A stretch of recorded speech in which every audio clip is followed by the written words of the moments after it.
Live from Fargo and serving you on TV, online, and on the go. This is Valley News Live at 10. A funky smell and a different taste are not the ways most people would like to describe their drinking water, but that's what some people in Fargo have been saying. And with plans for a brand new water treatment system, Fargo is hoping to solve the problem. Valley News Team's Ashley Holcomb spoke with experts to find out what you can do until then. The compounds that cause taste and odor, people can sense them at very low concentrations. If you think your water tastes differently this time of year, you're right.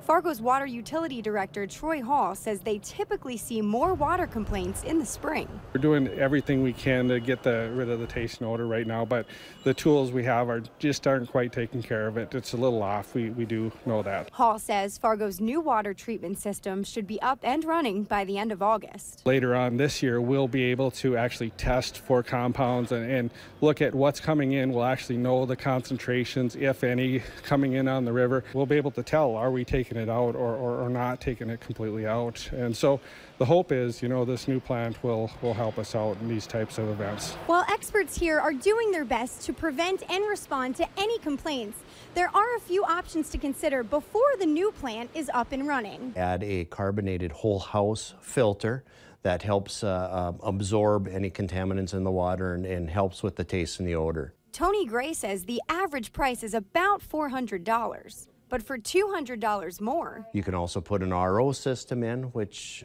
is mostly designed just for your drinking water. There are even more expensive systems that Gray says could cost you up to $1,900, all in an effort to make your water taste better. The least costly approach would be to be patient and wait a couple of months for the new water plant. In Fargo, Ashley Holcomb, Valley News Live.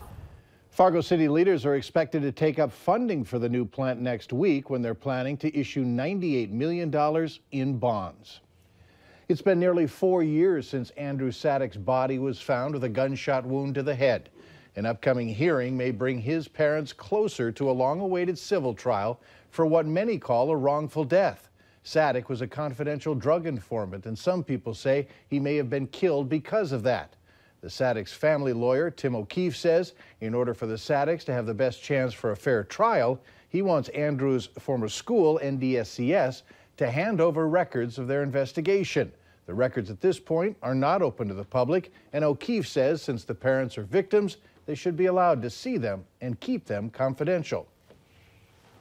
We want to know what's the status, what leads are being followed, are there any suspects, and what has happened from the day that Andrew disappeared until now. The school was investigating before the BCA took over the case. NDSCS objected to the attorney's request, saying the investigation is ongoing. And at this point, there is no date for the wrongful death lawsuit. Snow returned briefly tonight, and once again, huge flakes fell. Let's check in with Hutch to find out if we'll see any more. Hutch? I heard the term snow globe a few times mentioned today. That's the type of flakes that we got, and they're still drifting through the central Red River Valley. They're drifting to the south-southeast as we head into the overnight, so we may see yet another dash of snow on our area roads. Here's a look at temperatures. The cold air is beginning to move in from the north and west, and it looks like some brutally cold air is on the way, and it's traveling behind some 31 to 35 mile per hour gusts between Grand Forks and Jamestown. Wind speeds will continue to increase across the valley as we go through the overnight, and temperatures will plummet. Single digits for many, a few below zero as some record-setting cold sets into the valley. I'll have details on just how low we go and how long we stay cold. We do have a snow chance to talk about for the weekend ahead as well. And we'll do just that in a few moments. Sounds more like February, doesn't it? Yes. All right, thanks. Yeah. We've learned that the fire that destroyed the home of the Oaks, North Dakota's longtime weekly newspaper in late February was caused by poor upkeep of the building's main electrical box. The deputy state fire marshal determined the fire started inside or near the box, sparking the blaze, which resulted in the total loss of the building. Burnt material was found inside the box, suggesting it was not properly maintained. One was one hurt in the paper. One was not hurt in that fire, and the newspaper, the Oaks Times, recently resumed operations in another building in town. A high-risk sex offender has moved into a North Moorhead neighborhood right next door to a daycare and from walking distance from an elementary school. And that has neighbors there concerned. Daniel Grinder was convicted of using force, manipulation, and alcohol to have sexual contact with girls under the age of 15. Neighbors say they're worried that he's now living so close to so many children. And with him being a level 3 sex offender, they feel the odds he will try to target kids in their area is high. Moorhead police say there are no residency restrictions for sex offenders. And if you feel there's something that concerns you and may not seem right in your neighborhood, call our Whistleblower Hotline at 701-237-6576 and leave your tip. We'll do our best to get to the bottom of it. Former Governor Tim Pawlenty is running for governor again in Minnesota. Last month, the Republican filed paperwork with the Minnesota Campaign Finance and Public Disclosure Board, establishing an exploratory committee to run for governor. Speculation about a political comeback was fueled in February when the former two-term governor announced he was leaving his job at a Washington, D.C.-based banking and finance industry group. Pawlenty left politics in 2011 after a failed bid for the GOP nomination for president. He served as governor of Minnesota from 2003 to 2011. There's a growing effort to help families in Minnesota that are struggling to find child care. U.S. Minnesota Senator Tina Smith discussed how the shortage is affecting parents, families, and employers. Senator Smith is pressing for Senate legislation to make child care more accessible and affordable. Her staff is meeting in communities throughout the state to discuss the challenges that many families experience when searching for quality child care and learned about how some communities are successfully dealing with the shortages. We all know someone who has battled cancer. Well, tonight, Sanford honored a number of head and neck cancer survivors. It was for former patients and those currently undergoing treatment to connect others in similar circumstances.